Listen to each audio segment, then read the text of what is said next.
पिछले कुछ महीनों से हिमाचल में एक बात बार बार सुनने को मिल रही है। सेक्शन 118 हटाई जा रही है। इस क्लेम ने कंफ्यूजन भी पैदा किया और कंसर्न भी। आज इस वीडियो में हम देखेंगे कि सेक्शन 118 असल में है क्या, ये कब और क्यों बना, और आज की डेट में इसका लीगल स्टेटस क्या है। Section 118 Himachal Pradesh tenancy and land reforms act 1972 का एक प्रोविजन है। ये लॉ सिर्फ एग्रीकल्चरल लैंड तक लिमिटेड नहीं है। इसके अंडर 3 कैटेगरीज की लैंड आती है। पहली, एग्रीकल्चरल लैंड, जहां फार्मिंग होती है। दूसरी, रूरल नॉन एग्रीकल्चरल लैंड, जैसे गैर मुमकिन, बंजर, चरागाह या खाली प्लॉट्स, जो रेवेन्यू रिकॉर्ड्स में विलेज कैटेगरी में आते हैं। तीसरी, बिल्ट अप साइट्स, जो म्यूनिसिपल लिमिट्स के बाहर हैं, चाहे वहां घर या शॉप बना हो। सिंपल शब्दों में, म्यूनिसिपल बाउंड्री के बाहर की ज्यादातर लैंड पर सेक्शन 118 अप्लाई होता है। इस लॉ के मुताबिक कोई भी नॉन हिमाचली व्यक्ति, कंपनी या इंस्टीट्यूशन बिना सरकारी परमिशन के ऐसी लैंड खरीद नहीं सकता। ये परमिशन डिस्ट्रिक्ट एडमिनिस्ट्रेशन के थ्रू मिलती है, जहां गवर्नमेंट ये देखती है कि लैंड का यूज क्या होगा और लोकल इंपैक्ट क्या पड़ेगा। ये बैन नहीं है, ये एक फिल्टर सिस्टम है, जिसका पर्पस ये है कि लैंड का कंट्रोल लोकल्स के हाथ में रहे। सेक्शन 118 को समझने के लिए हमें 1970 के पहले का हिमाचल देखना होगा। 1971 में हिमाचल प्रदेश को फुल स्टेटहुड मिला। ये एक नया एडमिनिस्ट्रेटिव स्टेट था, जहां रिसोर्सेज लिमिटेड थे और लोगों की लाइवलीहुड जमीन पर डिपेंडेंट थी। इसी दौरान प्लेन्स के शहरों पंजाब, हरियाणा, दिल्ली से लोग हिल एरियाज में लैंड खरीदना शुरू कर चुके थे। वेकेशन होम्स, ऑर्चर्ड्स और फ्यूचर इन्वेस्टमेंट के लिए लैंड ली जा रही थी। ये लीगल था, क्योंकि कोई स्ट्रॉन्ग रिस्ट्रिक्शन एग्जिस्ट नहीं करता था। प्रॉब्लम ये थी कि लोकल्स के पास न पैसा था, न लीगल अवेयरनेस, और धीरे धीरे लैंड उनके हाथ से निकल रही थी। गवर्नमेंट ने इस ट्रेंड को स्पेक्युलेटिव बाइंग माना, जहां लैंड यूज के लिए नहीं, प्रॉफिट के लिए खरीदी जा रही थी। हिल स्टेट्स में लैंड लिमिटेड होती है, एक बार ट्रांसफर हुई तो वापस लाना मुश्किल होता है। इसीलिए 1972 में Himachal Pradesh tenancy and land reforms act pass हुआ और सेक्शन 118 को उसका सेंट्रल प्रोटेक्शन मैकेनिज्म बनाया गया। ये एक प्रिवेंटिव लॉ था, ताकि लैंड लॉस को पहले ही रोका जा सके।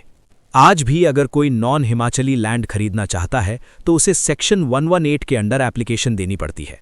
एप्लीकेशन डिस्ट्रिक्ट लेवल पर प्रोसेस होती है। रेवेन्यू डिपार्टमेंट ये इवैल्यूएट करता है कि लैंड का पर्पस क्या है, प्रोजेक्ट जेन्युइन है या नहीं, और लोकल इंटरेस्ट पर क्या असर पड़ेगा। परमिशन के साथ पुट टू यूज कंडीशंस लगती हैं, मतलब लैंड को सिर्फ अप्रूव्ड पर्पस के लिए ही यूज किया जा सकता है। अगर कंडीशंस वायलेट होती हैं तो ट्रांसफर कैंसिल भी हो सकता है। ये प्रोसेस स्लो है और इसी वजह से बैकलॉग भी बनता है। पिछले 2 दशकों में हिमाचल की इकोनॉमी का स्ट्रक्चर बदला। टूरिज्म बढ़ा, कंस्ट्रक्शन बढ़ा, इंफ्रास्ट्रक्चर प्रोजेक्ट्स आए, साथ ही स्टेट का फिस्कल प्रेशर भी बढ़ता गया। जब सरकार को रेवेन्यू चाहिए होता है, लैंड एक ईजी ऑप्शन बन जाती है। सेक्शन 118, जो पहले प्रोटेक्शन था, धीरे धीरे डेवलपमेंट के लिए ऑब्स्टिकल माना जाने लगा। यहीं से डिबेट शुरू होती है, प्रोटेक्शन वर्सेस डेवलपमेंट। 2024-25 के दौरान सोशल मीडिया पर एक बात वायरल हुई, सेक्शन 118 खत्म की जा रही है। ये क्लेम गलत था। चीफ मिनिस्टर ने पब्लिक स्टेटमेंट देकर क्लैरिफाई किया कि सेक्शन 118 स्क्रैप नहीं हो रही, लेकिन हाँ, सरकार ने कुछ चेंजेस प्रपोज किए हैं।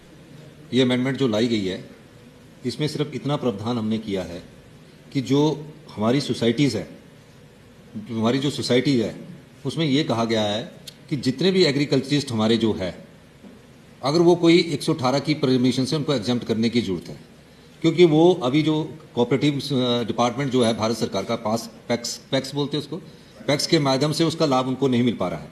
तो जैसे हमारी कोई सिविल सोसाइटी की, जो हमारी पंचायतों में राशन वाली सोसाइटी है या कोई और सोसाइटी है, उसको 118 की परमिशन से एग्जाम करने की बात की गई है, और उन्हीं को की गई है ऐसी सोसाइटी जिसमें सारे एग्रीकल्चरिस्ट है, जो आपने कहा भी है।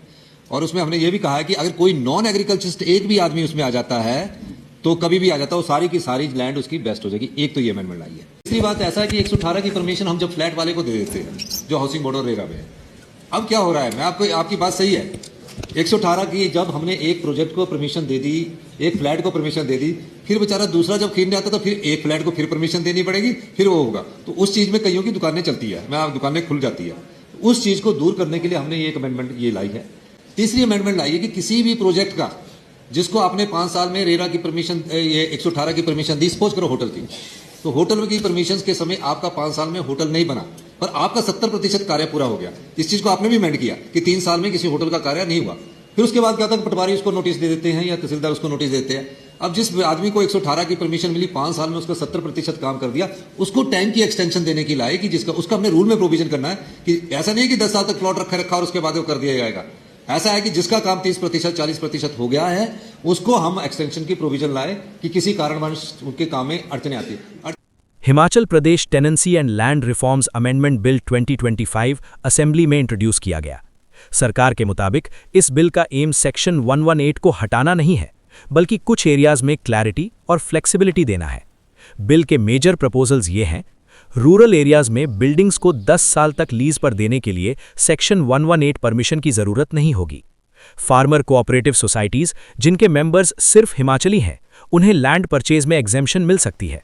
अपार्टमेंट्स के परचेज रूल्स को क्लैरिफाई किया जाएगा ताकि हाउसिंग प्रोजेक्ट्स को अप्रूवल मिल सके। ये सारे चेंजेस अभी प्रपोजल्स हैं, ये बिल लॉ नहीं बना है। असेंबली ने इसे सिलेक्ट कमिटी के पास भेजा है डिटेल्ड रिव्यू के लिए। ऑपोजिशन पार्टीज का कहना है कि ये चेंजेस सेक्शन 118 की बेसिक स्पिरिट को वीकन कर सकते हैं।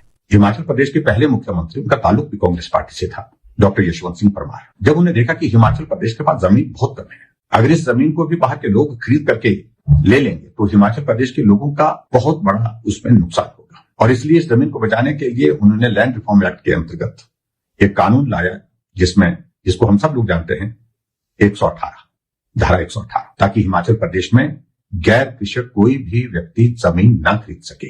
और वर्तमान सरकार को लग रहा है कि ये एक बहुत बड़ी बाधा है। हिमाचल प्रदेश में प्राइवेट सेक्टर का इन्वेस्टमेंट लाना है तो उसके लिए इस बाधा को हटाना चाहिए। और इससे पहले भी उन्होंने अब कई संदेश दे दिए, जैसे हिमाचल प्रदेश ऑन सेल के एक नहीं अनेकों उदाहरण, टूरिज्म के 16 यूनिट बेचने के लिए तय कर दी हैं, किसी बीच में किसी बाधा के कारण रुके पड़े हैं, अन्यथा उनकी तैयारी चल रही है। हिमाचल प्रदेश में पालमपुर यूनिवर्सिटी की सैकड़ों बीघा जमीन जो है वो बेचने की तैयारी चल रही है। मामला लोगों ने उठाया, विपक्ष ने विधानसभा में उठाया, तो उस कारण से रुका पड़ा है। ऊपर से कोर्ट ने उसका संज्ञान लिया है। अब यहां नहीं रुक रही है, अब आगे बढ़कर के धारा 118 यानी कि सेक्शन 118 को भी उसका सरलीकरण करने की बातें की जा रही है, और सरलीकरण ईज ऑफ डूइंग बिजनेस के नाम से की जा रहा है। और मैं इस बात को अच्छी तरह से समझता हूं, बहुत सारे अधिकारी हैं जो इस तरह की सलाह देते हैं, हमें भी देते थे, लेकिन हमने उनकी बात नहीं मानी। लेकिन वर्तमान सरकार तो है वो किसी पॉलिटिकल नेतृत्व से नहीं चल रही है। अगर सरकार चल रही है तो कठपुतली बन गई है कुछ अधिकारियों के हाथों में, और संभवतः वही अधिकारी सलाह दे रहे हैं। इस 118 को डाइल्यूट करना चाहिए, इसमें अमेंडमेंट करनी चाहिए, और उस दिशा में सरकार आगे बढ़ी है। उनका कंसर्न है कि लैंड स्पेकुलेशन वापस आ सकती है। गवर्नमेंट का कहना है कि बिना फ्लेक्सिबिलिटी के इकोनॉमिक एक्टिविटी पॉसिबल नहीं है। ये डिबेट पॉलिटिकल से ज्यादा पॉलिसी ड्रिवन है। आज की डेट में कुछ फैक्ट्स बिल्कुल क्लियर हैं। सेक्शन 118 अभी भी एक्टिव है, कोई रिपील नहीं हुआ है, परमिशंस मिल रही हैं। असेंबली डेटा के मुताबिक पिछले 3 सालों में 1181 परमिशंस अप्रूव हुई हैं और 700 से ज्यादा एप्लीकेशंस अभी पेंडिंग हैं। मतलब लॉ चल रहा है, लेकिन प्रेशर के साथ। अगर सेक्शन 118 को मेजर लेवल पर डायल्यूट या रिमूव किया गया तो कुछ कॉन्सिक्वेंसेस प्रेडिक्ट किए जा सकते हैं। लैंड प्राइसेस तेज बढ़ेंगे और लोकल बायर्स कंपटीशन से बाहर हो सकते हैं। रूरल लैंड का कन्वर्जन बढ़ेगा, जो फ्रेजाइल इकोलॉजी के लिए रिस्क है। शॉर्ट टर्म रेवेन्यू मिल सकता है, लेकिन लॉन्ग टर्म एनवायरमेंटल और सोशल कॉस्ट ज्यादा हो सकती है। ये अजम्पशंस नहीं है, बल्कि दूसरे हिल रीजन्स के डॉक्यूमेंटेड पैटर्न्स हैं। सेक्शन 118 एक सेंसिटिव टॉपिक हो सकता है, लेकिन डिसीजन इमोशन से नहीं, एविडेंस से होने चाहिए। इसीलिए जरूरी है कि हम फैक्ट समझें, रूमर्स से दूर रहें और प्रोसेस को फॉलो करें। अगर ये वीडियो यूजफुल लगा तो शेयर करिए ताकि कंफ्यूजन कम हो और क्लैरिटी बढ़े।